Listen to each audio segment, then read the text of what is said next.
எனக்கு மட்டும் இந்த ஃப்ரேம் ஒர்க்க பத்தி கொஞ்சம் முன்னாடியே தெரிஞ்சிருந்தா, நான் இவ்ளோ டைம் வேஸ்ட் பண்ணாம கொஞ்சம் சீக்கிரமாவே என் கோல்ஸ்லாம் அச்சீவ் பண்ணியிருப்பேன். அது என்ன ஃப்ரேம் ஒர்க்ன்னு சொல்றேன். ஃபாலோ பண்ணிட்டு வீடியோ ஃபுல்லா பாருங்க. 75 ஹார்ஸ் சேலஞ்சுல இன்னைக்கு டே 20.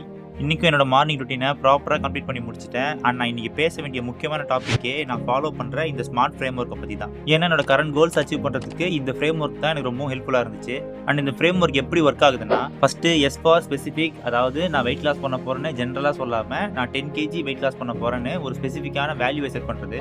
அண்ட் எம் ஃபார் மெஷரபிள், ஏன்னா நம்ம ஒரு விஷயத்தை மெஷர் பண்ணி ட்ராக் பண்ணலன்னா கண்டிப்பா அதை நம்மளால மேனேஜ் பண்ண முடியாது. அண்ட் ஏ ஃபார் அச்சீவபிள், நம்ம செட் பண்ண அந்த கோல் ரியலிஸ்டிக்கா அச்சீவபிளா இருக்கணும், ரொம்ப அன்ரியலிஸ்டிக்கா இருக்கக்கூடாது. அண்ட் ஆர் ஃபார் ரெலவெண்ட், நம்மளோட அந்த கோல் நம்மளோட கரண்ட் லைஃபுக்கோ இல்ல ஃபியூச்சர் லைஃபுக்கோ கொஞ்சமாவது ரெலவெண்டா இருக்கணும், ரொம்ப ஆடா இருக்கக்கூடாது. And finally T for time bound, இருக்கிறதுலே முக்கியமானது இதுதான். ஏன்னா நம்ம செட் பண்ற அந்த கோலை எப்போ முடிக்கணும்னு நம்ம ஒரு டைம் லைன் செட் பண்ணணும். ஏன்னா ப்ராப்பரான டெட்லைன் இல்லைன்னா நம்மளால அந்த கோலை அச்சீவ் பண்ணவே முடியாது.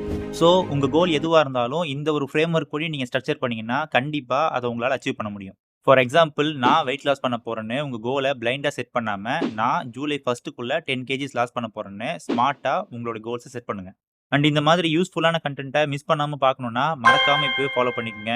Stay together, grow together. நாளைக்கு பார்க்கலாம்.